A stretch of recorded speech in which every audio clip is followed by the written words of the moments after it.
बातें नहीं बेटा। चलिए आज हम लोग सुनिएगा बेटा, कॉम्प्लेक्स नंबर में कोऑर्डिनेट ज्योमेट्री पढ़ेंगे। ठीक है, तो कॉम्प्लेक्स नंबर थोड़ा सा हेडिंग डालते हैं, जैसे कि कोई कॉम्प्लेक्स नंबर है। प्लीज बातें नहीं बेटा। एक कोई कॉम्प्लेक्स नंबर है,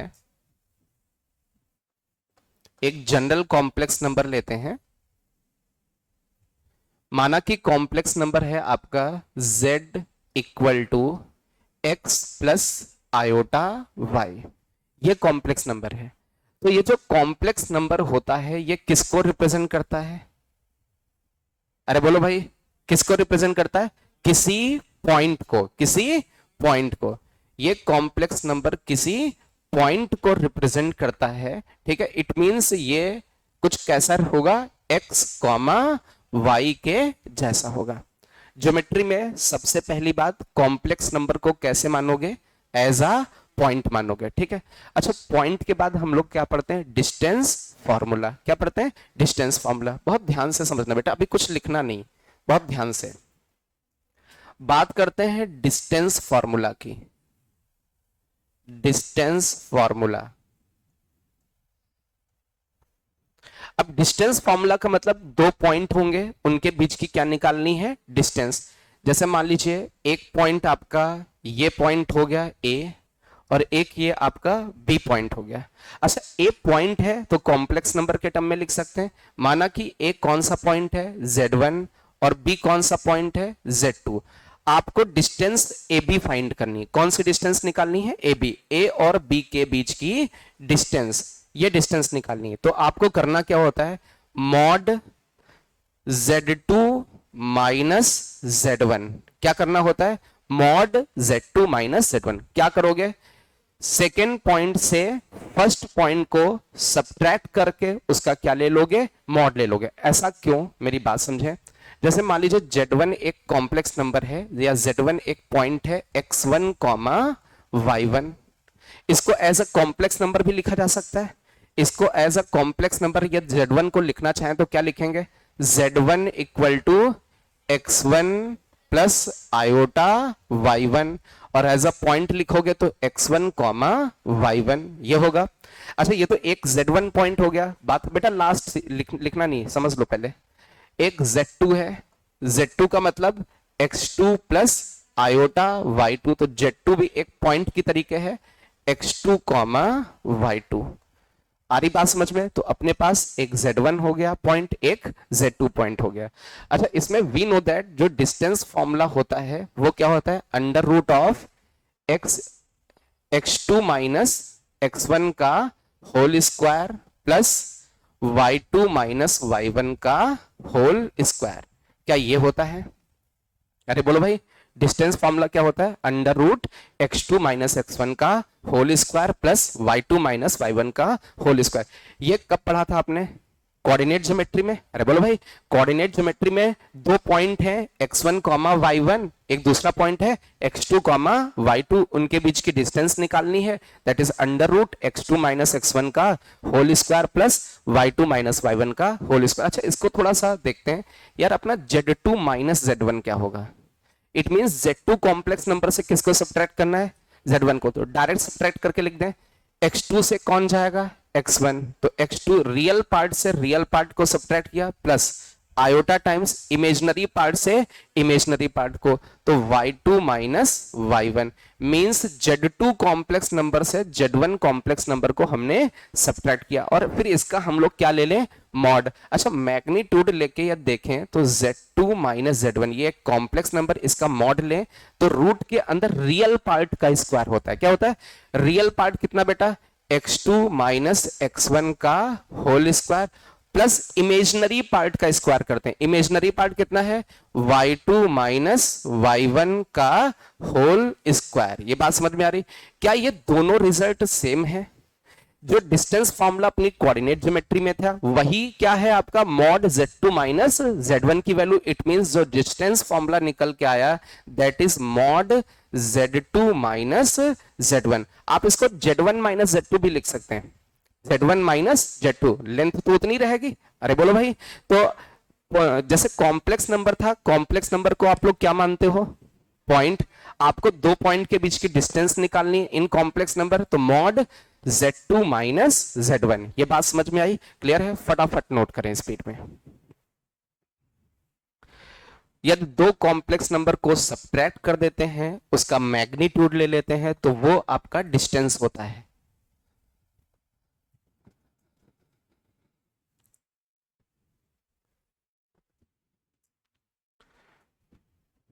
मैंने आपको प्रैक्टिस के लिए बोला है, क्वाड्रेटिक सीक्वेंस सीरीज, देन जो भी चैप्टर्स हम आपको प्रैक्टिस कराएंगे, ठीक है? थोड़ा सा अभी टाइम लगेगा, 2-3 दिन मैं बिजी हूँ, ठीक है? उसके बाद ही मैं स्टार्ट करूँगा, ठीक है? बट मैं हर एक चैप्टर को प्रैक्टिस कराऊंगा, कोई भी चैप्टर की आपकी वर्कशीट नहीं बचेगी जो मैं प्रैक्टिस ना कराऊं। प्रीवियस ईयर भी प्रैक्टिस कराऊंगा, जनवरी से पहले की बात है, जनवरी से पहले इतना करा देंगे। जनवरी के बाद हम कुछ और भले ही कराएं, लेकिन जनवरी से पहले का टारगेट क्या होगा? अपनी बुकलेट्स और प्रीवियस ईयर, ठीक है? बस, क्योंकि उतना ही करा पाएंगे, है ना? उससे ज्यादा करा भी नहीं पाएंगे हम। जनवरी के बाद जो टाइम होगा, फिर उसमें हम लोग फोकस दूसरी तरीके से करेंगे।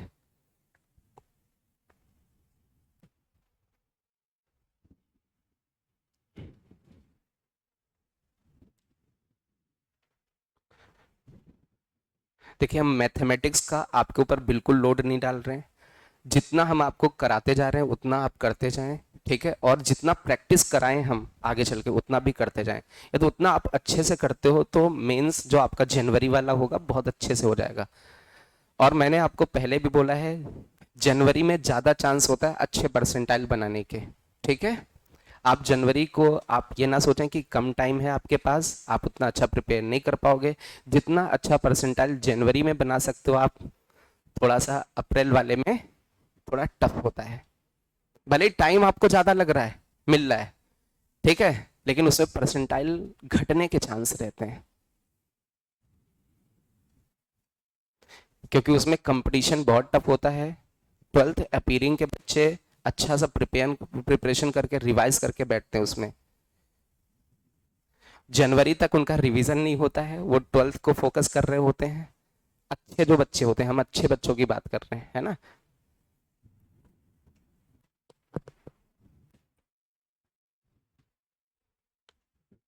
लिख गया बेटा सभी का? चलिए, अब हम लोग बात करेंगे इसमें। देखिए, इसमें कोऑर्डिनेट ज्योमेट्री में पढ़ने को अभी बहुत धीरे धीरे सब कुछ पढ़ेंगे। हम लोग बात करेंगे स्ट्रेट लाइन की। किसकी बात करेंगे? Straight line. जिस तरीके के क्वेश्चंस आए पहले हम लोग उधर की तरफ अप्रोच करने वाले हैं। आज का लेक्चर मतलब जो भी है, जैसे क्वेश्चन पूछेंगे उधर पहुंच जाए, फिर जो नहीं आए वो तो करेंगे ही करेंगे। इक्वेशन ऑफ स्ट्रेट लाइन बात करते हैं। किसकी? Equation of straight line. SL करके लिख दिया मैंने, आप समझ जाओगे। कुछ हिंदी भाषी लोग हैं, कोई दिक्कत बेटा? हिंदी भाषी लोगों को बोलेंगे ये सरल रेखा का समीकरण। अच्छा, अब जिससे पूछेंगे वो बताएगा। आप बताओ बेटा, स्ट्रेट लाइन की इक्वेशन कार्टेशियन इक्वेशन, मतलब वही जो आप कोऑर्डिनेट ज्योमेट्री में पढ़ते हैं। y बराबर mx प्लस सी, ये जनरल इक्वेशन नहीं है। आप बताओ बेटा, general equation of straight line? नहीं। आप बताओ बेटा? नो। आप बताओ। हाँ बिल्कुल, general equation of straight line क्या होती है? ax plus B Y plus c equal to 0। Means, मेरी बात सुनिएगा बहुत गौर से। जैसे मान लीजिए कोई भी प्रॉब्लम स्ट्रेट लाइन का है, लास्ट का जो रिजल्ट आप लिखते हो वो किस फॉर्म में आता है? ax plus B Y plus C. ये लिनियर इक्वेशन है। कैसी इक्वेशन है? लिनियर मतलब x की हाईएस्ट पावर 1 और y की 1। टू वेरिएबल लिनियर इक्वेशन किसकी होती है? Equation of straight line. तो ये तो अपना कार्टेशियन फॉर्म में है, x और y में। इसको हमें चेंज करना है किसके टर्म में? कॉम्प्लेक्स नंबर के टर्म में चेंज करना है, ठीक है? अब इसको कॉम्प्लेक्स नंबर के टर्म में कैसे चेंज करेंगे?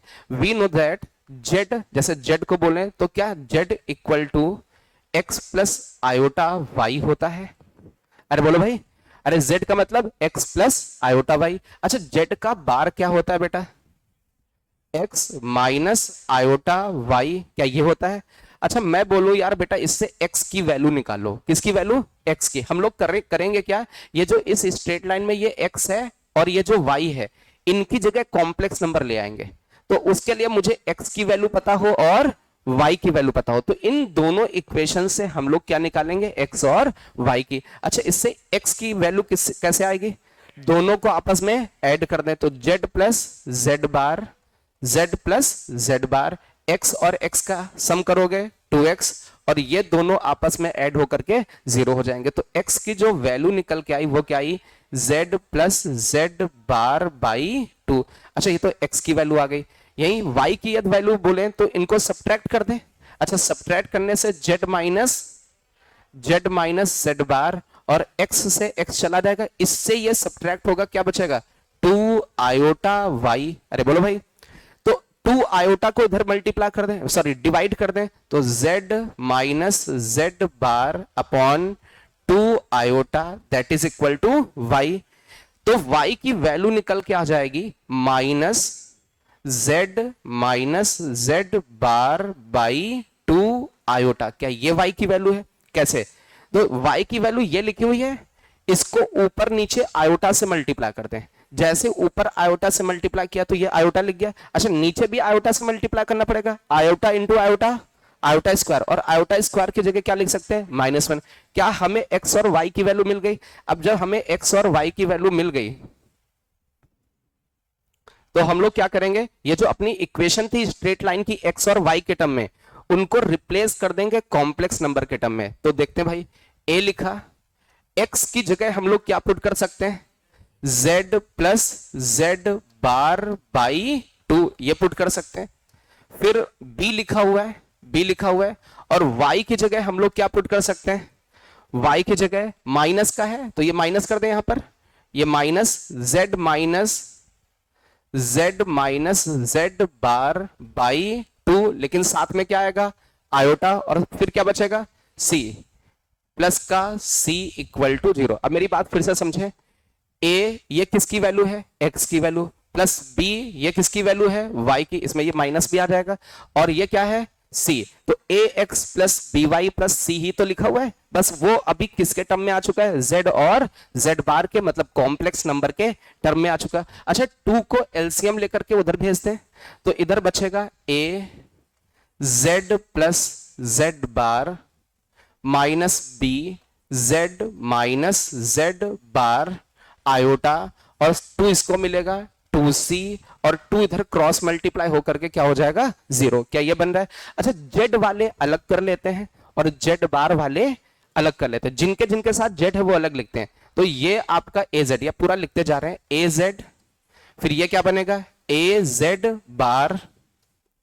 ये माइनस का bz बनेगा, bz आयोटा है ना, bz आयोटा, और ये माइनस माइनस प्लस हो जाएगा, प्लस का bz बार आयोटा, प्लस का कितना है 2c इक्वल टू 0।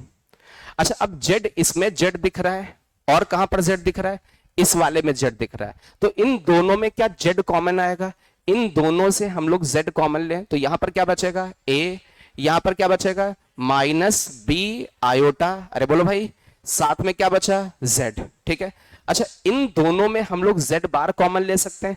अच्छा z बार कॉमन लोगे तो इस जगह पर क्या बचेगा, a लिखना नहीं अभी, यहां से z बार गया, क्या बचा b आयोटा, और आगे ये कितना बचा 2c इक्वल टू, अच्छा into z bar equal to 0। आ रही बात समझ में?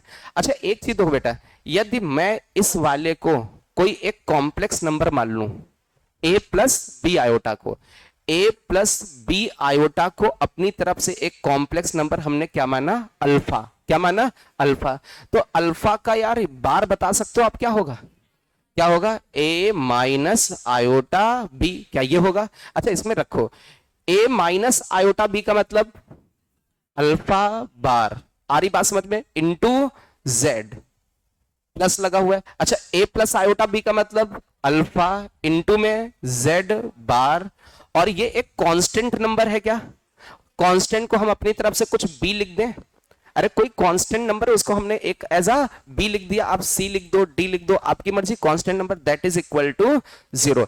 तो ये आपकी किसकी इक्वेशन निकल के आई? स्ट्रेट लाइन की जनरल इक्वेशन है। किसके टर्म में? कॉम्प्लेक्स नंबर के टर्म में। क्या होती है? Alpha bar into Z plus alpha Z bar plus constant number equal to 0। This is the general equation of straight line. Clear है? फटाफट नोट करें।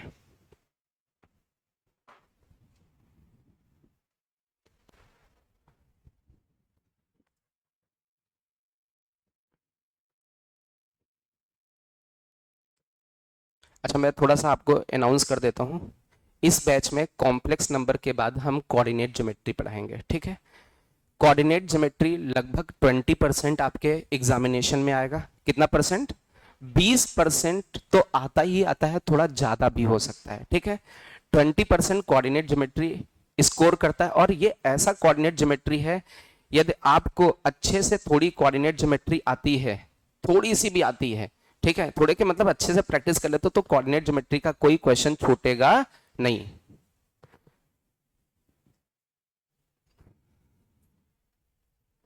बेटा ये ऑफिस में बंदा बैठा होगा, उसको बुलाओ।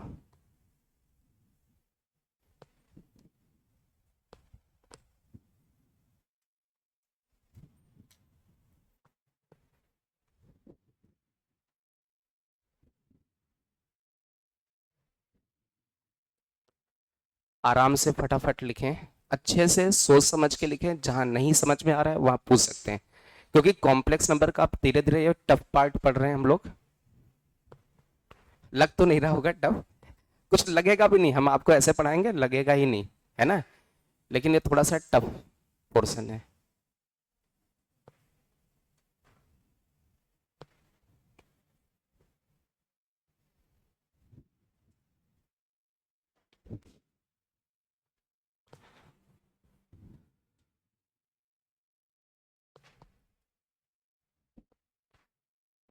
भैया ये इसमें नेटवर्क नहीं है तो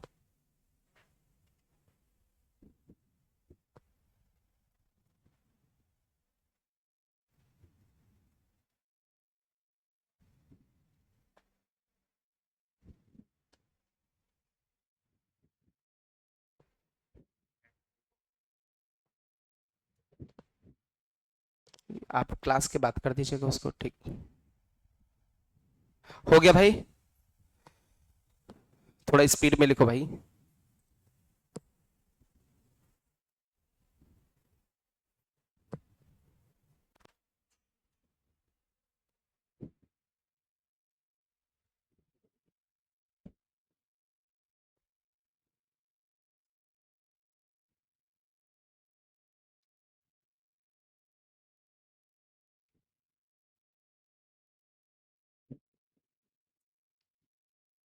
अच्छा, स्ट्रेट लाइन का स्लोप बताओ बेटा कितना होता है? स्लोप बताना है, यदि आपको general equation a x plus B Y plus c equal to 0 given है, जिससे पूछा जाएगा वो बोलेगा। गर्ल्स में बताओ किसको किसको आता है? हाँ बोलो। हाँ बिल्कुल, माइनस एक्स का गुणांक अपॉन वाई का गुणांक। इसको थोड़ा इंग्लिश में बोलेंगे हम। नहीं, बहुत ध्यान से देखें। जैसे एक स्ट्रेट लाइन है, स्टॉप राइटिंग, एक straight line a x plus B Y plus c equal to 0 है, ये इक्वेशन है, स्ट्रेट लाइन की इक्वेशन है, सरल रेखा की। बात करते हैं इसके स्लोप की। किसकी बात करते हैं? स्लोप, जिसको हिंदी भाषी लोग प्रवणता बोलते हैं। क्या बोलते हैं? प्रवणता। जो स्लोप का फॉर्मूला होता है माइनस एक्स का कोफिशिएंट कितना है बेटा? ए अपॉन वाई का कोफिशिएंट कितना है? बी। तो जो स्ट्रेट लाइन का स्लोप होता है वो कितना होता है? माइनस का ए बाई बी। याद रखोगे? हालांकि स्ट्रेट लाइन में आपको कोऑर्डिनेट ज्योमेट्री में पढ़ाया जाएगा, बट इतना ये छोटी छोटी बात आनी चाहिए थी। 12th में भी टेंजेंट नॉर्मल था कि नहीं? वहां स्लोप का यूज बहुत ज्यादा करते थे। स्ट्रेट लाइन का जो स्लोप होता है वो कितना होता है? माइनस का ए बाई बी। तो चलिए अभी बहुत ध्यान से हम लोग इसमें देखते हैं। तो हम लोग एक काम करते हैं यार, अल्फा कॉम्प्लेक्स नंबर क्या था? ए प्लस आयोटा बी। अरे बोलो भाई। और अल्फा बार क्या था? ए माइनस आयोटा बी। क्या आप ए की वैल्यू बता सकते हो? दोनों को ऐड कर दें तो alpha plus alpha bar by 2। अभी इस तरीके का कैलकुलेशन हम लोगों ने थोड़ी देर पहले किया था, तो x की जगह a था, बिल्कुल वैसे। अच्छा, क्या आप लोग b की वैल्यू बता सकते हो? b की वैल्यू कितनी आएगी? माइनस अल्फा बार बाई 2 और साथ में आयोटा, ये a और b आ गया। तो वी नो दैट जो स्लोप है, स्लोप इज माइनस, a की जगह क्या रखोगे? Alpha plus alpha bar by 2 upon में b की जगह क्या रखोगे? नहीं नहीं नहीं, ये माइनस लग गया ना, ये माइनस पहले से था, ये a है। फिर b की जगह क्या रखोगे? माइनस अल्फा बार बाई 2, साथ में क्या लिखोगे? आयोटा। इसको थोड़ा सिंप्लीफाई करें तो m इक्वल टू माइनस से माइनस चला गया, 2 से 2 चला गया, ऊपर क्या बचा? अल्फा प्लस अल्फा बार, और नीचे क्या बचा? अल्फा माइनस अल्फा बार। क्या नीचे आयोटा है? तो ऊपर नीचे आयोटा से मल्टीप्लाई करें, तो ऊपर आयोटा से मल्टीप्लाई करोगे तो नीचे भी करोगे, नीचे iota into iota, iota square, इसलिए यहां पर क्या लग जाएगा? माइनस। तो जो स्ट्रेट लाइन का स्लोप आया है वो क्या है? Minus alpha plus alpha bar upon alpha minus alpha बार। फटाफट नोट करें।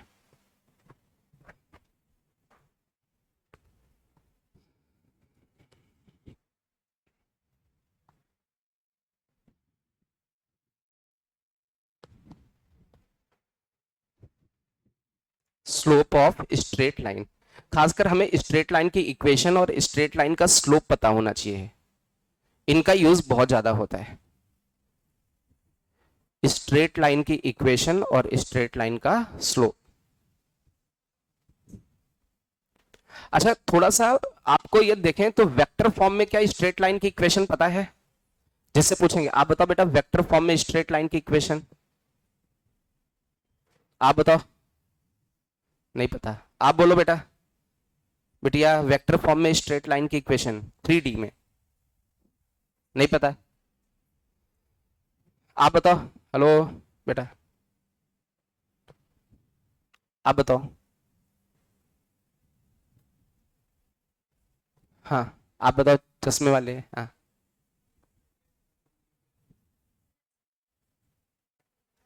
ये तो एक्स में बता रहे हैं आप, वेक्टर फॉर्म में नहीं। हाँ, आप बताओ। हाँ बिल्कुल, ये होता है r equal to a plus lambda b. थोड़ा सा याद करें, ये वेक्टर फॉर्म होता था r equal to a plus lambda b. याद आ रहा है कुछ? ये किसकी इक्वेशन होती है? स्ट्रेट लाइन की, लेकिन किस फॉर्म में? वेक्टर फॉर्म में। 12th में तो आपने बहुत ज्यादा पढ़ा होगा इसको। अच्छा, ये जो ए है ये क्या बोलते हैं? इसको क्या बोलते हैं? वो लाइन किस पॉइंट से पास हो रही है, और बी क्या होता है? किसके पैरेलल है? Parallel vector, parallel parallel vector, parallel vector. अच्छा, अब मेरी बात बहुत गौर से समझना। मान लीजिए ये एक स्ट्रेट लाइन है, इस लाइन की इक्वेशन निकालनी है। इस लाइन की क्या निकालनी है? Equation. Find equation of this line. और उसमें हमें क्या करना है? हमें एक पॉइंट दे रखा है, ए पॉइंट, कॉम्प्लेक्स नंबर के टर्म में है Z1, ठीक है। और इसके पैरेलल एक वेक्टर दे रखा है, एक वेक्टर दे रखा है, दैट इज Z2।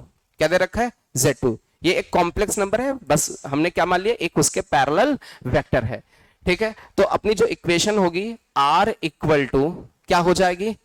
पॉइंट क्या बेटा? Z1 प्लस लेमडा टाइम्स उसके पैरेलल वेक्टर क्या है? Z2।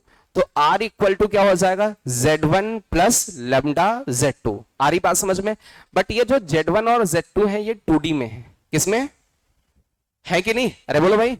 मतलब इसमें जो आपका 3D वाला होगा, के कैप वाला, वो क्या होगा? 0 मान के चलना है। क्लियर है? फटाफट नोट कर लें स्पीड में।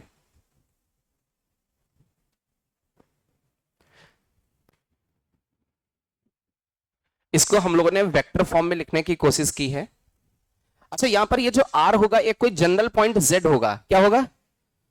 R तो एक जनरल पॉइंट होता है ना, Z। तो R वेक्टर की जगह आप क्या लिखोगे? Z लिखोगे।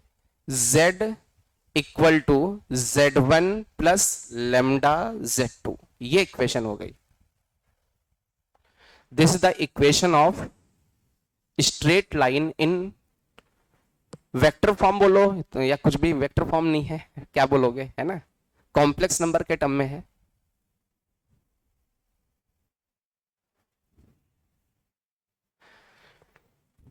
तो क्या आप लोगों को स्ट्रेट लाइन की इक्वेशन याद हो गई? स्ट्रेट लाइन की इक्वेशन क्या होती है? Alpha bar into Z plus alpha into Z bar plus B. अच्छा, इस स्ट्रेट लाइन का स्लोप क्या होता है? Minus alpha plus alpha bar upon alpha minus alpha bar. इतनी बात याद रखनी। अभी हम लोग, हाँ, इनटू में आयोटा होता है। अच्छा, अभी हम लोग याद करते हैं इसमें थोड़ा सा, आप लोग देखें इक्वेशन ऑफ सर्कल, जिससे पूछा जाएगा वो बताएगा इक्वेशन ऑफ सर्कल। सर्कल की इक्वेशन, इक्वेशन ऑफ सर्कल बताओ बेटा, सर्कल की इक्वेशन बताओ। सर्कल की इक्वेशन कार्टेशियन फॉर्म में 2D में, आप बताओ बेटा। हाँ, ये भी सही है, कोई गलत नहीं है, आपका सही डेफिनेशन है ये। आप बताओ। हाँ,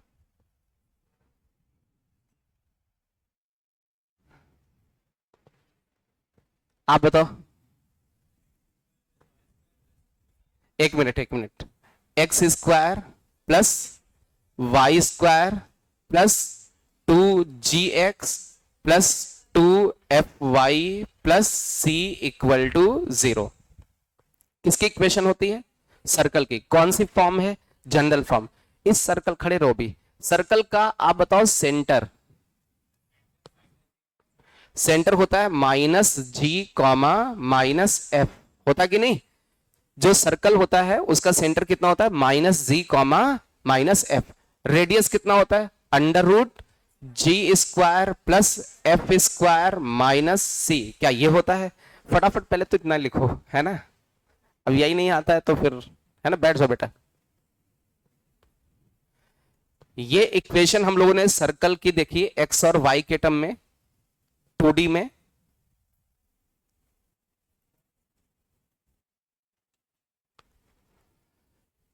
इक्वेशन ऑफ सर्कल,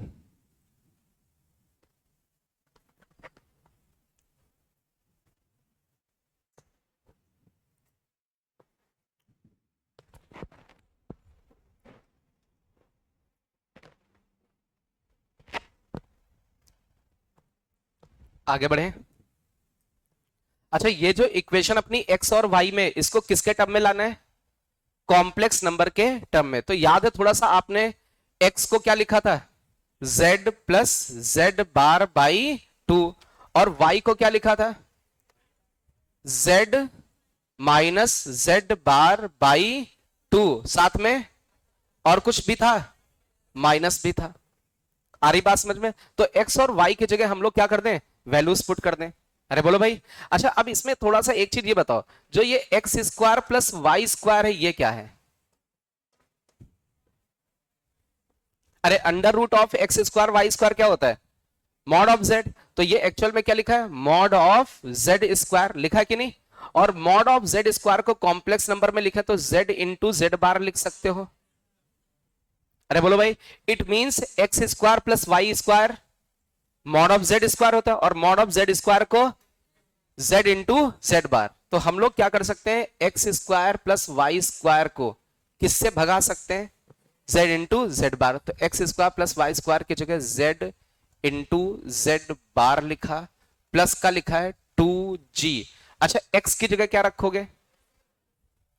एक्स की जगह रखोगे z plus Z bar by 2, ऐसा रखोगे, प्लस का 2f, तो 2f लिखा, 2f, और y की जगह माइनस में वैल्यू है तो y की जगह हम लोग माइनस में ले लेते हैं। माइनस में y की जगह क्या लिखोगे? माइनस में z minus Z bar by 2 iota, और साथ में क्या ऐड हो जाएगा? c। अरे बोलो भाई, इक्वल टू 0। आप देखें ये क्या x square plus y square की जगह लिख गया, फिर 2g ये x की जगह आ गया, फिर 2f ये माइनस साइन और ये आपका y की जगह आ गया, लास्ट में क्या लिखा? c। क्या अभी भी सर्कल की इक्वेशन लिखी है? अब इसको थोड़ा सा सिंप्लीफाई करते हैं।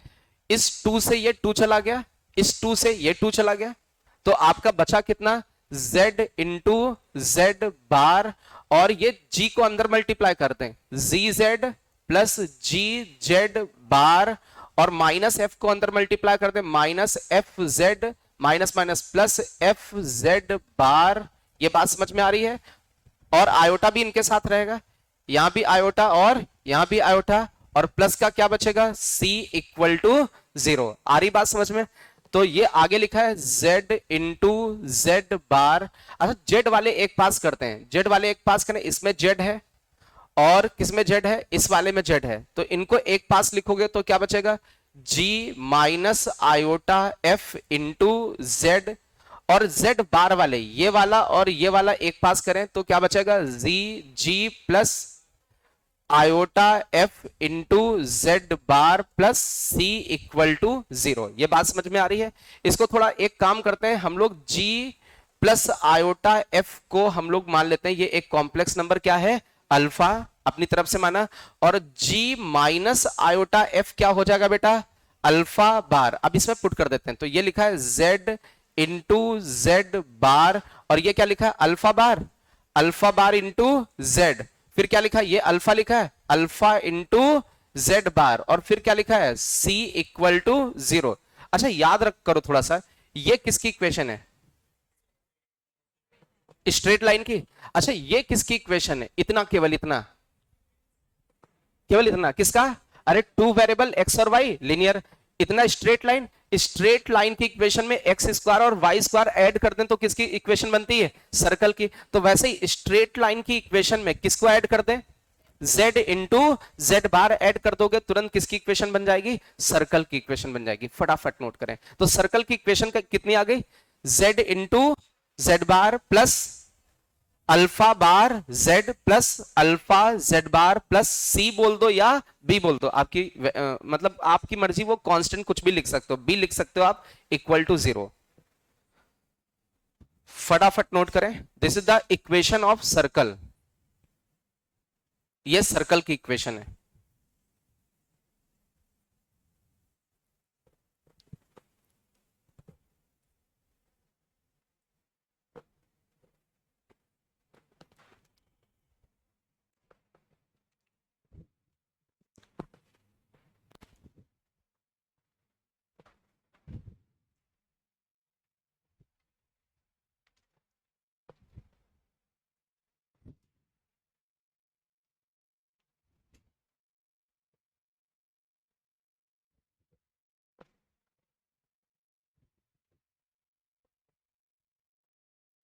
सर्कल की इक्वेशन के साथ साथ उसका सेंटर और रेडियस पता होना चाहिए, सर्कल की इक्वेशन के साथ साथ उसका सेंटर और रेडियस पता होना चाहिए।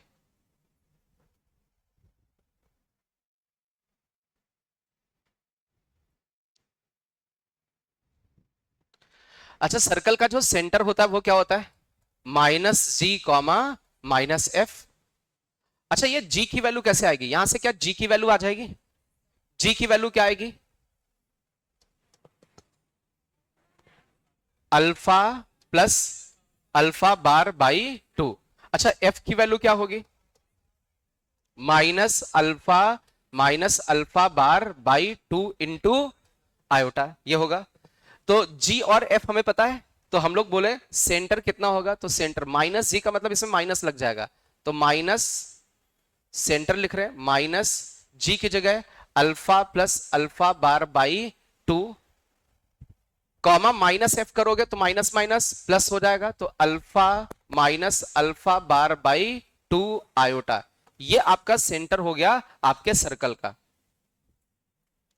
अरे g की वैल्यू अल्फा और अल्फा बार में पता है, minus G comma minus F क्या होता है, सेंटर होता है। हमने माइनस जी और माइनस एफ की वैल्यू रख दी, आसान सा है।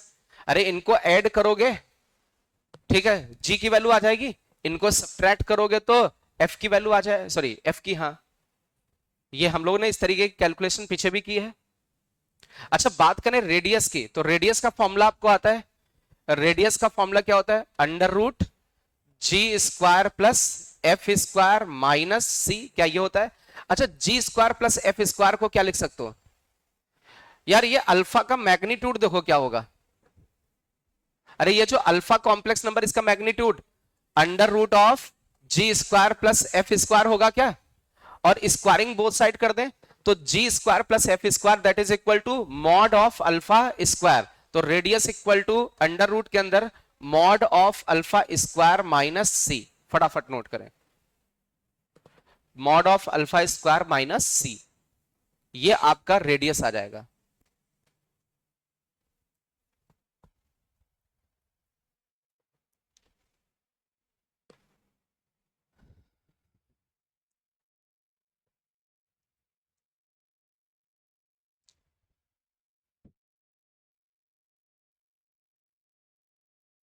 थोड़ा सा स्पीड में लिखें।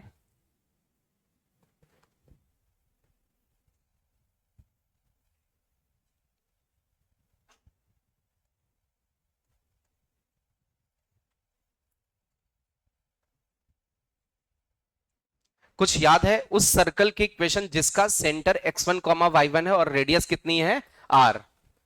किसको किसको याद है इक्वेशन? ऐसा सर्कल जिसका सेंटर x1 कॉमा y1 और रेडियस r। हाँ बोलो बेटा। क्या x2 माइनस x1 क्या होता है? x माइनस x1 क्या होता है? x माइनस x1 का whole square plus y minus y1 का whole square equal to radius का whole square, equal to radius का होल स्क्वायर। अच्छा इसमें होता क्या था, इस वाले को हम लोग x कॉमा वाई मान लेते थे। क्या मान लेते थे? x comma y. हम लोग कहते थे इन दोनों पॉइंट के बीच की डिस्टेंस किसके बराबर? अच्छा इन दोनों के पॉइंट के बीच की डिस्टेंस क्या आएगी? x माइनस x1 का whole square plus y minus y1 का होल स्क्वायर का रूट लोगे किसके बराबर? r के बराबर। स्क्वायरिंग कर दो बोथ साइड, क्या यही बनेगा? तो बिल्कुल इसी कॉन्सेप्ट को हम लोग अप्लाई करते हुए कॉम्प्लेक्स नंबर की इक्वेशन निकालेंगे। कॉम्प्लेक्स नंबर के टर्म में जैसे मान लीजिए एक सर्कल है जिसका सेंटर जेड नॉट है। कितना बेटा? Z not. और इस सर्कल की जो रेडियस है वो कितनी है? आर। इस सर्कल पर एक जनरल पॉइंट माना हमने क्या? जेड। अच्छा ये बताओ क्या ये वाली डिस्टेंस रेडियस के बराबर होगी? अच्छा ये डिस्टेंस होगी कितनी? ये वाली distance Z minus Z not का मैग्नीट्यूड। अरे बताया था दो पॉइंट है, दो कॉम्प्लेक्स नंबर, उनके बीच की जो डिस्टेंस होती मॉड z2 माइनस z1। तो मॉड लगाया z2 माइनस z1 और ये डिस्टेंस किसके बराबर होगी? r के बराबर। This is the equation of, this is the equation of circle. तो ये क्या है? z general point minus Z bar को, सॉरी जेड नॉट नॉट को क्या बोलोगे? सेंटर। और r को क्या बोलोगे बेटा? r को क्या बोलोगे? रेडियस। तो हम लोग कहते हैं z से सेंटर वाला कॉम्प्लेक्स नंबर, कौन सा वाला? सेंटर वाला कॉम्प्लेक्स नंबर सब्ट्रैक्ट करके उसका क्या ले ले? मॉड। और इक्वल टू में क्या लिखा होता है? रेडियस लिखा होता है। This is the equation of circle. और खासकर आईआईटी जेईई में जो सर्कल की इक्वेशन यूज की गई है वही ये वाली इक्वेशन सबसे ज्यादा यूज की गई है। क्लियर है? कौन सी? Mod of Z minus Z not equal to R. फटाफट नोट कर ले स्पीड में।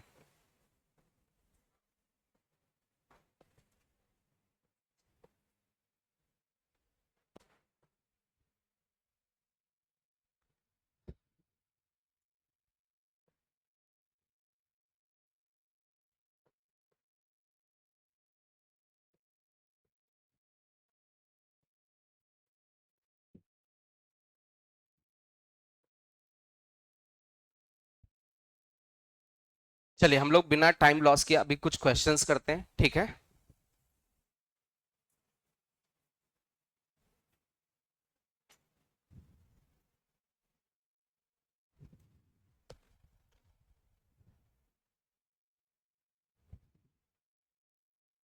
एक क्वेश्चन लिखते हैं। Find locus of find locus of a point find a locus of a point z satisfying relation mod of z minus 2 minus 3 iota equal to 5। ये question है। Find locus of point z। आपको किसका locus बताना है? z का। और जो इसको क्या कर रहा है? वो जेड इसको सेटिस्फाई कर रहा है, वो जेड इसको क्या कर रहा है, सेटिस्फाई कर रहा है। अच्छा अब मेरी बात समझो यार, ये जो आपको इक्वेशन लिखी इसको देख करके आपको क्या समझ में आ रहा है, किसकी इक्वेशन है, सर्कल की। सर्कल की इक्वेशन क्या होती है, mod z minus Z not equal to r, क्या ये इक्वेशन होती है। अच्छा कंपेयर करें तो सेंटर कितना आएगा, z नॉट, अरे बोलो भाई 2 माइनस 3 आयोटा, इसको हम लोग क्या लिख सकते हैं पॉइंट में 2 कॉमा माइनस 3। रेडियस को कंपेयर करें तो r की वैल्यू कितनी आएगी 5। सेंटर पता, रेडियस पता, क्या इक्वेशन आ जाएगी। इक्वेशन क्या होती है, क्या ये इक्वेशन होती है सर्कल की। डायरेक्ट मैं x और y में इक्वेशन लिख दूंगा, x माइनस सेंटर का x कोऑर्डिनेट कितना है 2 का whole square plus y minus centre का y कोऑर्डिनेट कितना है -3 का whole square, that is equal to radius का होल स्क्वायर। 5 का स्क्वायर कितना हो जाएगा 25। ये बात समझ में आई, क्लियर है। अरे सीधे सीधे ये दिख रहा है, ये किसकी इक्वेशन है, सर्कल की। उस सर्कल की जिसका सेंटर 2 कॉमा -3, जिसकी रेडियस 5, और सेंटर पता और रेडियस पता इसमें डायरेक्ट रख दे, आपकी इक्वेशन आ जाएगी एक्स और वाई में।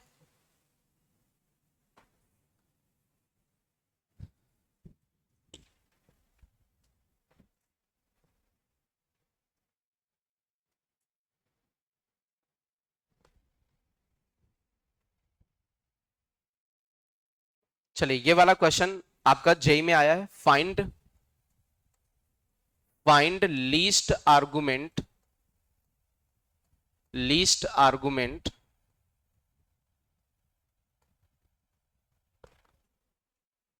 ऑफ जेड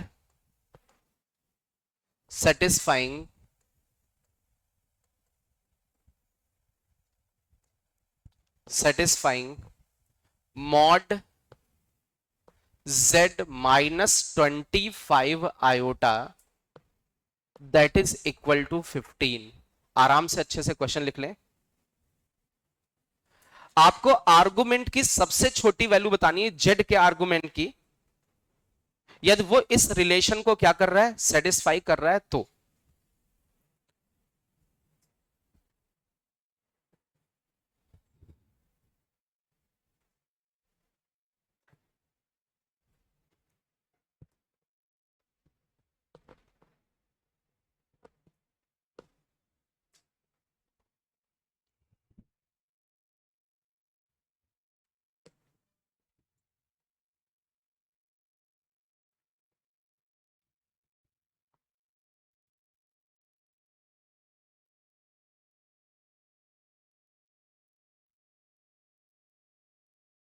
चलिए इस वाले को थोड़ा सा डिस्कस करते हैं। अच्छा ये बताओ ये किसकी इक्वेशन है, किसकी, सर्कल की। अच्छा सर्कल की equation Z minus Z not होता है, तो यहां पर कौन सा कॉम्प्लेक्स नंबर है, 0 + 25 आयोटा है क्या। अरे बोलो भाई, अरे जेड से माइनस होता है सेंटर, और इक्वल टू में रेडियस की जगह कौन है 5, तो ये वाला पॉइंट तो सेंटर हो गया, सेंटर हो गया, और ये 15 आपका क्या हो गया, 15 आपका रेडियस होगा। ये बात समझ में आ रही। अच्छा मुझे इस सर्कल का सेंटर पता है और रेडियस। अच्छा सेंटर कितना है इस सर्कल का 0,25, और रेडियस कितना बेटा 15। ये बात समझ में आई। क्या इसको हम लोग ड्रॉ कर सकते हैं, यदि हम लोग इसको देखें, ड्रॉ करके देखें, तो ये आपका रियल एक्सिस है, ये आपका इमेजिनरी एक्सिस है। एक ऐसा सर्कल जिसकी रेडियस 15 हो, उसका सेंटर 0,25 हो, तो ये मानते हैं ये 5 है, ये 10 है, 15, 20, 25। ये बात समझ में आ रही है। अच्छा तो जो सेंटर होगा वो क्या होगा 0,25। अरे बोलो भाई 5, 10, 15, 20, 25। अच्छा इसकी रेडियस कितनी है 15, तो रेडियस 15 है, मतलब 5, 10, 15, क्या ये रेडियस होगी, ये रेडियस हो गई। तो अभी एक सर्कल बनाए जिसका ये सेंटर हो जाए और 15 क्या हो जाए रेडियस, तो क्या ये सर्कल कुछ ऐसा बनता हुआ दिखेगा। अरे बोलो भाई, क्या इसी तरीके का सर्कल बनेगा। ये एक सर्कल है जिसका सेंटर कितना बेटा, सेंटर कितना, ये 0,25 है, और जिसकी रेडियस कितनी है, रेडियस कितनी 15। ये 5 है, ये कितना है 10 है, ये कितना 15, ये कितना 20 और यहां पर कितना लिखा है 25। ये बात समझ में आ रही है? अच्छा अब मेरी बात समझो, ये जेड का मतलब क्या होता है? जेड का मतलब वो पॉइंट्स जो इस सर्कल के ऊपर है। अरे जेड तो जेड का मतलब एक जनरल पॉइंट है। जनरल पॉइंट का मतलब हर एक वो पॉइंट जो इस सर्कल के ऊपर है। अब इस सर्कल के ऊपर वो पॉइंट बताओ जिसका आर्गुमेंट सबसे छोटा हो। बताओ वो कौन सा पॉइंट हो सकता है? ऐसा पॉइंट जो कि जिसको ओरिजिन से यदि हम ज्वाइन करें तो वो सबसे छोटा एंगल बनाए। ये तो एंगल ही तो आर्गुमेंट होता है। आर्गुमेंट का मतलब तो सबसे छोटा एंगल बनना चाहिए वो पॉइंट। कौन बता सकता है? Raise your hand. एक बच्चा, हाँ बताओ। तो आप कहना चाहते हैं कि ये वाला पॉइंट, इस पॉइंट ने कितना एंगल बनाया? कितना? रियल एक्स इस पॉइंट को ये तो ओरिजिन से ज्वाइन करोगे तो रियल एक्सिस से कितना एंगल 90। जबकि इस वाले पॉइंट को ये ज्वाइन करोगे इससे, ठीक है, और इससे देखोगे तो छोटा एंगल बनेगा। तो कहां है वो छोटा? आपका तो बड़ा हो गया। आप देखो इस पॉइंट को ज्वाइन करके देखो इससे, तो ये छोटा एंगल नहीं हो जाएगा? 90 से भी छोटा। तो वो कौन सा पॉइंट है जो सबसे छोटा एंगल बनाएगा एक्स एक्सिस के साथ? ये तो छोटा बच्चा भी बता देगा। कक्षा 5 के बच्चे को दिया जाए और कहा जाए इस पे, इस वाले फिगर पे वो पॉइंट बताओ जो एक्स एक्सिस से सबसे छोटा एंगल बनाए। अभी फिर से हाथ उठाओ। हाँ बता बेटा। क्या बेटा? किधर डाल दें? इधर? ये ऐसे? तो ये वाला पॉइंट इसको ओरिजिन से ऐसे ज्वाइन करोगे, ठीक है, तो ये एंगल थोड़ा बड़ा होगा इसकी कंपैरिजन में, इस पॉइंट के। हाँ क्या? टेंजेंट ड्रॉ करें? क्यों टेंजेंट क्यों ड्रॉ करें? टेंजेंट क्यों ड्रॉ करें? बातें नहीं। यहां ओरिजिन से हम लोग क्या करें? किसको ड्रॉ कर दें? किसको ड्रॉ कर दें? टेंजेंट को। किसको ड्रॉ कर दें? टेंजेंट को। टेंजेंट को ड्रॉ करोगे तो ये एक पॉइंट दिख रहा है जेड। क्या दिख रहा है? जेड। इस जेड ने ओरिजिन को, इस जेड को ओरिजिन से ज्वाइन किया। इस जेड को किससे ज्वाइन किया? ओरिजिन से। और रियल एक्सिस के साथ यदि एंगल देखो तो ये वो पॉइंट है जो एक्स एक्सिस से सबसे छोटा एंगल बनाएगा। आप तो दूसरा पॉइंट लेके देखो, यदि ये पॉइंट लोगे तो एंगल बड़ा हो जाएगा कि नहीं? ये पॉइंट लोगे तब भी एंगल बड़ा। अरे रियल एक्सिस से देखो ना, आप इधर पॉइंट लोगे तो इसको ओरिजिन से ज्वाइन करोगे तो एंगल और बड़ा। मैं थोड़ा ऐसा बना के दिखा दे रहा हूं। ये ऐसे है, ये ऐसे है, ठीक है, ये ऐसे इस तरीके से। आपने मान लीजिए ये वाला देखा आपने, ये ऐसे छोटा सा है ये एंगल। आपने यदि ये पॉइंट लिया तो एंगल बड़ा हो गया कि नहीं? बोलो। ये वाला यदि पॉइंट लिया तब भी एंगल बड़ा है कि नहीं? इधर वाला एंगल लोगे तो इसको ओरिजिन से ज्वाइन करो तब भी एंगल बड़ा है कि नहीं? तो सबसे छोटा एंगल कौन सा होगा? ये वाला। तो पॉइंट कौन सा होगा? ये वाला। तो इस पॉइंट का आपको क्या बताना है? इस पॉइंट जेड का आपको क्या बताना है? आर्गुमेंट। आर्गुमेंट उस जेड का बताना है जो क्या है? लीस्ट। और लीस्ट वाला पॉइंट, ये यार कक्षा 5 वाले को भी बोल दिया जाता है ना, वो भी बता देता। बताओ बता देता कि नहीं? अरे सबसे छोटा एंगल कौन बनाएगा? यही वाला। और इधर इसके उधर कोई पॉइंट लोगे तो बड़ा एंगल नहीं हो जाएगा। तो हम चल रहे यहां से ऐसे चल रहे चल रहे चल रहे। सबसे पहला वाला पॉइंट कौन सा मिला? टेंजेंट वाला ना। फिर ऐसे और इसके आगे टेंजेंट ऐसे फाड़ती है, ऐसे सर्कल को चली जाएगी तो एंगल बड़ा नहीं होता चला जाएगा। इसका मतलब सबसे छोटा आर्गुमेंट इस पॉइंट का ही है। ये बात किसको नहीं समझ में आई? अरे बोलो। सबसे छोटा बनाएगा कि नहीं एंगल? तो अब ये एंगल बताओ थीटा। tan inverse 3/5। एक बच्चे ने बोला कि ये जो थीटा आएगा सर tan इनवर्स 3/5। अच्छा एक चीज ये बताओ, ये टेंजेंट है, सेंटर को इस पॉइंट ऑफ कांटेक्ट से ज्वाइन करें तो ये कितना एंगल बनाएगा? अरे इस जगह पर कितना एंगल होगा? अरे ये भी 6-7 क्लास के बच्चे को आता है। टेंजेंट ड्रॉ करें। क्या ड्रॉ करें? टेंजेंट। सेंटर को उस पॉइंट ऑफ कांटेक्ट से ज्वाइन करें तो कितना एंगल बनता है? 90 बनता है। अच्छा ये वाली लेंथ कितनी बेटा? कितनी है? 25। क्या एक कोई राइट एंगल बनता हुआ दिख रहा है? अच्छा ये एंगल कितना होगा? 90 माइनस थीटा, और मुझे चाहिए क्या, मुझे क्या चाहिए, थीटा। अब मेरी बात समझना बहुत गौर से, मुझे ये थीटा चाहिए। ये वाली लेंथ कितनी बेटा, अरे ये कितनी, 15, ये वाली 25। यदि मैं इसको एंगल मानूं तो इसके अपोजिट वाला क्या होगा, परपेंडिकुलर, और ये एडजेसेंट क्या होगा, बेस। तो परपेंडिकुलर अपॉन बेस क्या होता है, क्या होता है, 10, पक्का।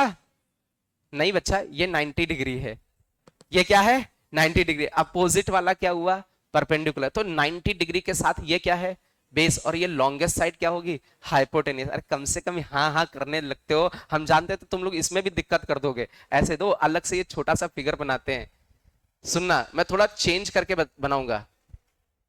ये ऐसे, ये ऐसे, प्लीज बातें नहीं। यहां पर 90 डिग्री है, तो 90 डिग्री में ही तो परपेंडिकुलर और बेस मिलते हैं। यदि ये आपने एंगल माना क्या, 90 माइनस थीटा, तो इसके एंगल के हिसाब से ये क्या होगा, और ये क्या होगा, बेस, और ये क्या होगा, हाइपोटेनियस। तो आपको परपेंडिकुलर गिवन है कितना बेटा, 15, और हाइपोटेनियस कितना बेटा, कितना बेटा, 25। तो परपेंडिकुलर अपॉन हाइपोटेनियस किसकी वैल्यू, साइन। तो साइन एंगल में कौन है बेटा, 90 minus theta equal to perpendicular upon hypotenuse. तो sine 90 minus theta cos theta, किससे चला गया ये, 5 से, 5 3 जा 5, 5 जा। इतनी बात समझ में आई। तो theta equal to cos inverse 3/5, ये थीटा आ गया, ये आर्गुमेंट आ गया, ये थीटा आ गया भाई। बताओ आसान था कि नहीं था, अरे बोलो अच्छा ये बताओ, कक्षा 5 का बच्चा ये बता सकता है वो कौन सा पॉइंट होगा जिसको ओरिजिन से ज्वाइन करे, वो एक्स एक्सिस से सबसे छोटा एंगल बनाएगा। अरे बोलो 5 वाला बता सकता है। अच्छा कक्षा 5 वाला ये भी बता सकता है, ये 90 डिग्री, तो इन दोनों में से कोई बेस और परपेंडिकुलर होगा, लॉन्गेस्ट वाली साइड हाइपोटेनस होगा, राइट एंगल ट्रायंगल बन रहा तो एंगल नहीं निकाल सकते हो। ये कक्षा 5 नहीं, ये कक्षा 8 या 9 10 में होता है, 10 में होता है ना, 10 में, 10th में है ना, 10th में, 10th में होता है ये। हाँ 5 में क्या नहीं पता था, एंगल नहीं पता था। ये बता रहा हूं 5 में हमको ये नहीं पता था कि थीटा एंगल क्या होता है। तुम कहा 6th में है एंगल के बारे में, एंगल 5 के पहले नहीं पढ़ाया जाता है। अब मैंने थोड़ा बहुत साल हो गए ना, मैं भूल गया हूं, है ना। ठीक चलो भाई, मैंने कक्षा 5 किया होगा 2000, 2000, 2001 या 2000 में किया था। अब मुझे ईयर 2000 या 2001 में कक्षा 5 किया था, तो कितने साल हो गए, 22 साल हो गए। तो 22 साल में भूल गए हम, है ना, छोटा बड़ा भूल गए हम।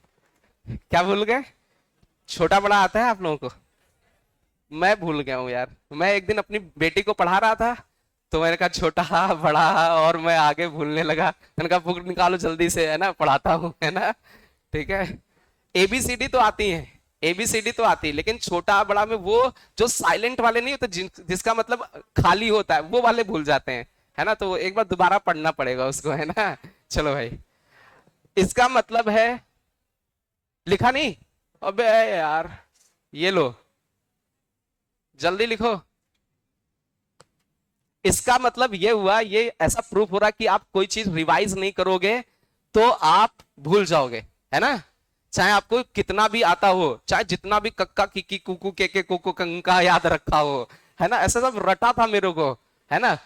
ये ऐसे याद किया आप लोगों ने, कक्का किकी कुकू के कुकू कंका, है ना, और बहुत सारी चीजें होती थी, है ना। लिखो भाई, एक और क्वेश्चन देते हैं, फटाफट नोट करें। अच्छा थोड़ा सा डिस्कशन करेंगे, फिर उसके बाद हम लोग उन क्वेश्चन को करेंगे। प्लीज बातें नहीं। मॉड ऑफ, तो सही है, मॉड ऑफ, सुनना बेटा, z minus Z naught, mod of z minus Z not equal, sorry less than, मैंने लिख दिया less than less than r, इसका मतलब क्या होगा? इसका मतलब, मेरी बात समझे, ये एक सर्कल है जिसका सेंटर क्या है? ये ब्लू कलर लास्ट में दिख रहा है, दिख रहा है? नहीं दिख रहा है? तो पीला वाला कलर कर दें, पीला वाला, पीला वाला कलर। बातें नहीं बेटा, ये दिखेगा। ये एक सर्कल है जिसका सेंटर क्या है? जेड नॉट है, जिसकी रेडियस क्या है? आर है। लेकिन ये सर्कल तभी होता है जब यहां पर क्या लगा होता है? इक्वल। अब इन्होंने बोला कि लेस लगा, इसका मतलब वो पॉइंट्स जो इस सर्कल के अंदर है, मतलब हमारा जो शेडेड पोर्शन होगा, वो शेडेड पोर्शन आपका आ जाएगा। शेडेड पोर्शन कौन सा वाला आएगा? ये वाला शेडेड पोर्शन। ये वो पॉइंट्स हैं जो इस सर्कल के अंदर, ये सब पूरा गायब हो जाएगा। बातें नहीं बेटा, अच्छा नहीं बन रहा, थोड़ा फिगर हटाओ, हटाओ इसको। मेरी बात समझना, ये एक सर्कल बनाया, अब बढ़िया बनेगा। इस सर्कल का सेंटर कितना बेटा? इस सर्कल का सेंटर जेड नॉट। इस सर्कल का जो सेंटर है वो कितना है? जेड नॉट है। मैं लिख दे रहा हूं, इस सर्कल का सेंटर क्या है? Z not. इसकी रेडियस कितनी है? आर। और ये ऐसे किनारे किनारे किनारे किनारे ऐसे पॉइंट्स। ये तो हम डैश डैश क्यों बना रहे किनारे किनारे, उसके पीछे भी लॉजिक है। क्या यहां पर इक्वल लगा है? इक्वल नहीं लगा, मतलब सर्कल के ऊपर वाले पॉइंट नहीं लेने। हमें केवल कौन से पॉइंट लेने हैं? जो इसके अंदर है, इनसाइड। कौन से पॉइंट? जो इसके इनसाइड पॉइंट्स हैं, केवल वो इसका सोल्यूशन होगा। मतलब जो लोकस होगा, वो पॉइंट्स जो इसको सेटिस्फाई करेंगे, वो कौन से होंगे? इनसाइड वाले। जो इस सर्कल के अंदर पॉइंट होंगे, वो इस इनइक्वालिटी को क्या करेंगे? सेटिस्फाई करेंगे। जैसे मान लीजिए, अभी बहुत गौर से देखना, ऐसे लिख देते हैं, mod z minus Z naught greater than r लिख देते हैं। क्या लिख देते हैं? Greater than r. तो एक हम सर्कल बनाते हैं, एक सर्कल, ये सर्कल बना जिसका सेंटर कितना बेटा? Z not. और रेडियस कितनी बेटा? Radius r. अब इसमें क्या बोला गया कि ग्रेटर देन आर, मतलब वो पॉइंट जो इस सर्कल के बाहर वाले। तो कौन से वाले पॉइंट? ये सारे पॉइंट। इसको थोड़ा ऐसे करके बना दे रहे हैं, आपको समझ में आ जाएगा।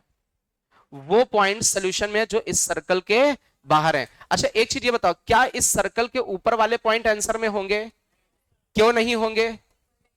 क्योंकि इसमें क्या नहीं लगा? इक्वल। यदि इक्वल लग जाता तो इक्वल वाले, इसके ऊपर वाले भी पॉइंट ले लेंगे। जैसे यहां इक्वल लगा देते तो बाहर वाले भी और उसके ऊपर वाले भी पॉइंट। जैसे इसमें इक्वल लगा देते तो अंदर वाले भी और इसके ऊपर वाले भी। ये बात समझ में आ रही है? फटाफट पहले ये दो फिगर बनाओ।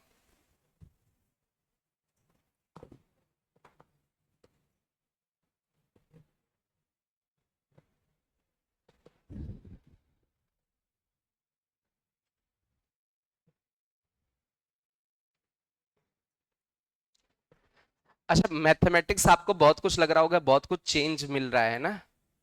बहुत ऐसा लग रहा है कि पता नहीं किस दुनिया की मैथ पढ़ रहे हैं हम लोग, है ना? पहले तो सही सब पढ़ा ही नहीं था। केमिस्ट्री तो आपको सब बिल्कुल जाना पहचाना, और भाई सब बढ़िया है ना? तुम लोग ऐसे करते हो गए ना? फिजिक्स भी जाना पहचाना, फिजिक्स भी। नहीं तो आप वो ज्यादातर पढ़े जो जाना पहचाना है, फिजिक्स में भी वैसे ही आता है कुछ, ठीक है?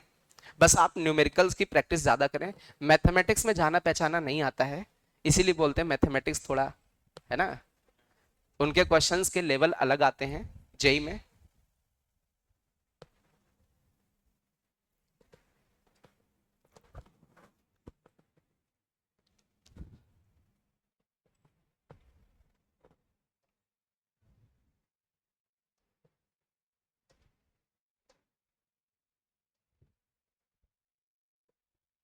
बन गया सभी का? अच्छा थोड़ा सा इसको देखते हैं। जैसे मैंने लिखा मॉड जेड, आप लोग बताना, ग्रेटर देन और equal to a, less than और इक्वल टू बी। जैसे ये लिखा होता mod z equal to b लिखा होता तो क्या बोलते? अरे mod z equal to b लिखा होता तो क्या होता? इसका मतलब ये किसकी इक्वेशन है? किसकी? सर्कल की, जिसका सेंटर 0,0, अरे जेड से 0,0 सब्ट्रैक्ट हो रहा है, z minus origin equal to number लिखा है, और जिसकी रेडियस कितनी? बी। ये बात समझ में आ रही? जैसे ये लिखा होता मॉड जेड इक्वल टू ए लिखा होता, तो इसका मतलब भी सर्कल जिसका सेंटर 0,0 और रेडियस कितनी? ए। ये बात समझ में आ रही है? अच्छा, यहां से ऐसा कुछ दिख रहा है कि ए छोटा है और बी, ए छोटा है और बी बड़ा, तो इसमें कितने सर्कल दिख रहे हैं? दो। एक सर्कल ये बनाया, छोटा कौन है? ए। माना ये सर्कल है जिसका सेंटर ओरिजिन हो गया और इसकी रेडियस कितनी हो गई? ए। एक दूसरा सर्कल बनाते हैं, ये दूसरा सर्कल है जिसका सेंटर अगेन वही है ओरिजिन, लेकिन इसकी रेडियस कितनी हो जाएगी? ये रेडियस बी हो जाएगी, ये ब्लू वाला कलर का बी हो जाएगा। ये बात समझ में आ रही? अब मेरी बात समझे, इसमें कह रहे हैं ये जो सर्कल है, सर्कल के वो पॉइंट्स जो ए से बड़े वाले में है और बी से छोटे वाले में, तो कौन सा शेडेड पोर्शन आएगा? कौन सा? ये एनुलस वाला पार्ट, ये वाला पार्ट, ये वाला सोल्यूशन हो जाएगा। फटाफट नोट कर ले, बना ले।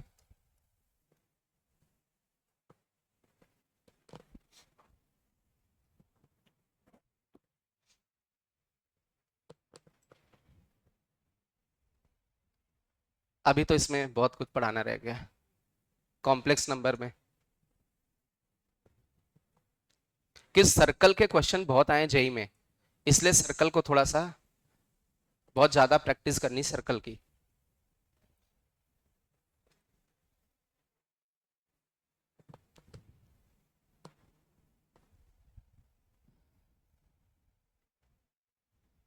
Find locus of Z, find locus of z satisfying mod z -2 - 3 iota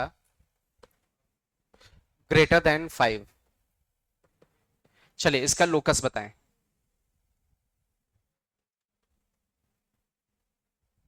इसका लोकस बताएं भाई फटाफट। अच्छा, जैसे इसमें इक्वल लगा होता तो क्या होता है? सर्कल हो जाता। जैसे ये ऐसे लगा लिखा होता है मॉड z -2 - 3 आयोटा और इक्वल टू में ऐसा 5 होता, तो इसका मतलब सर्कल होता। क्या होता? सर्कल जिसका सेंटर कितना है?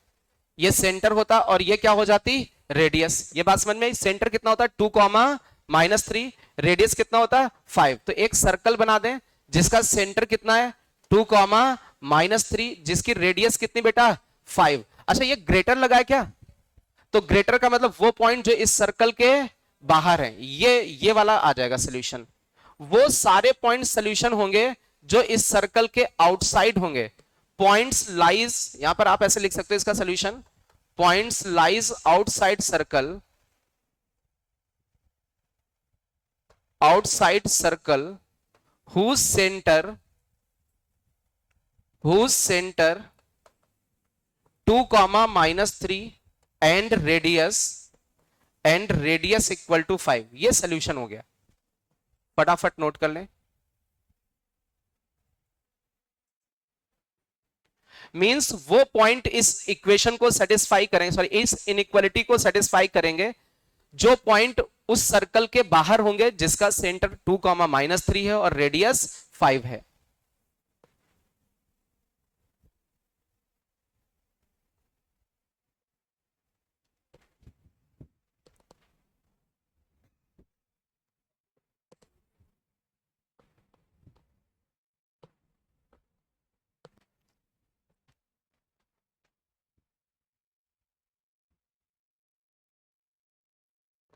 चलिए एक और क्वेश्चन लेते हैं।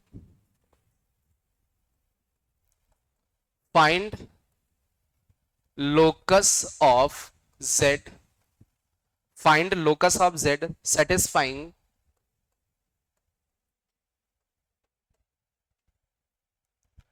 find locus of z satisfying mod of z -1 greater than or equal to 3 less than 5।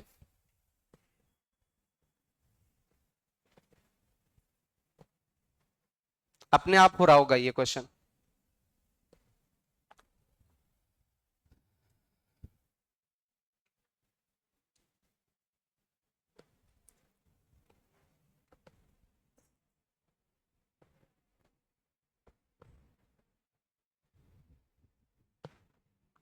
अच्छा, इसको क्या मैं थोड़ा सा ऐसा लिख दूं, mod Z -1 plus 0 iota.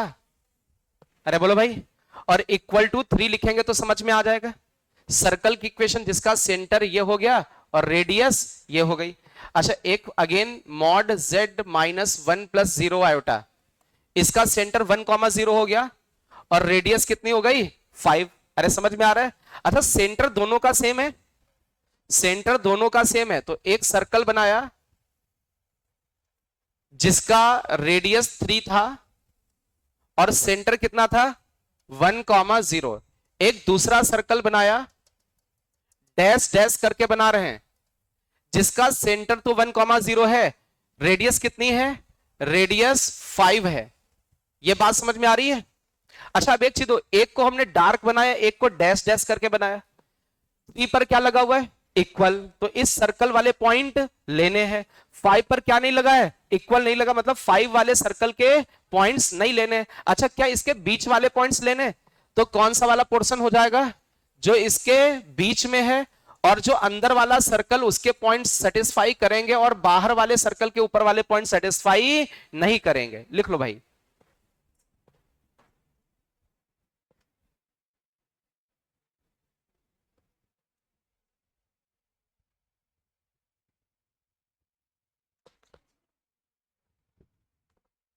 Find, please बातें नहीं, find locus of Z, find locus of Z if z bar,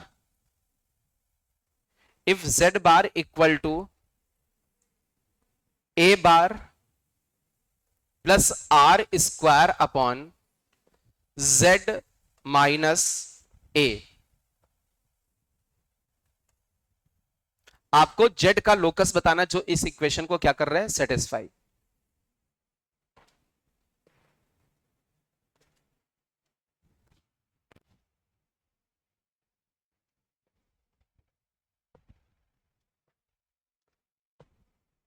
find locus of z which satisfy this. Locus बताना है जो इस इक्वेशन को क्या कर रहा है, सेटिस्फाई कर रहा है।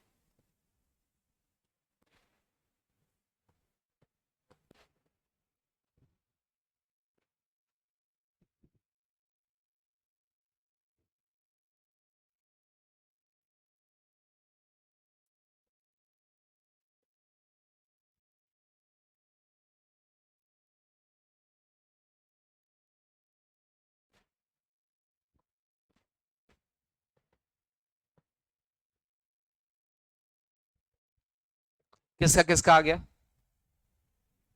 हाँ बोलो बेटा, क्या आया आंसर। सर्कल, कौन सा सर्कल जिसका सेंटर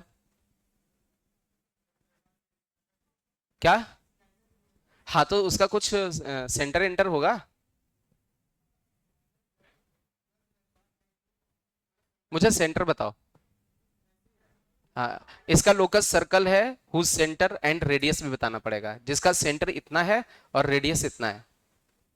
लोकस ये सर्कल है तो उसका सेंटर और रेडियस दोनों बताना पड़ेगा। Locus is a circle whose centre is this and radius is this, ऐसा ऑप्शन होगा। वो सर्कल जिसका सेंटर ये है, रेडियस वो है।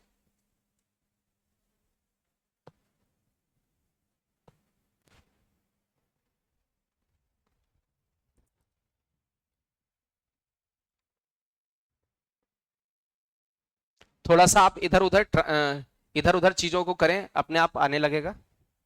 जैसे ए बार है तो उसको उस साइड लेके जाएं, समथिंग।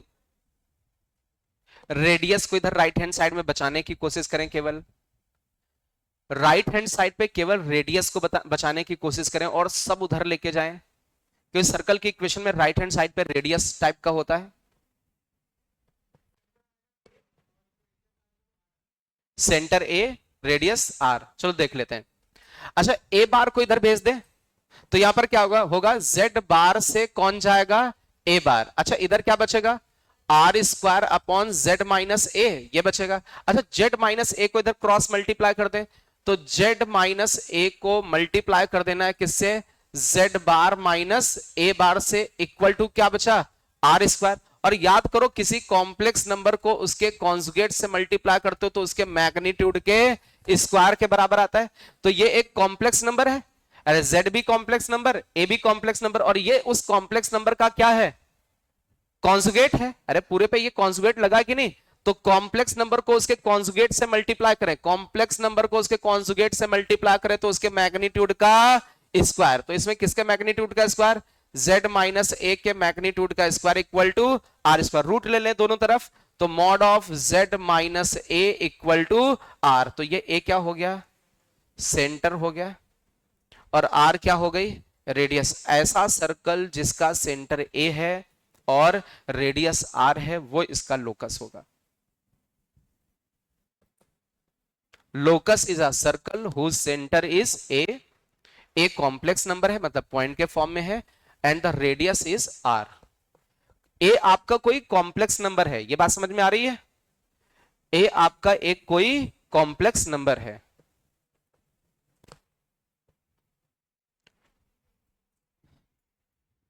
चलिए आगे बढ़े भाई, या फिर अब आगे आगे इसको कैरी करेंगे। मेरी बात सुनो, ऐसे बच्चे जिनको फिजिक्स में प्रॉब्लम हो वो ऑफिस में आ जाए, ठीक है, मतलब केवल कौन सा पढ़ाई को लेके, ठीक है।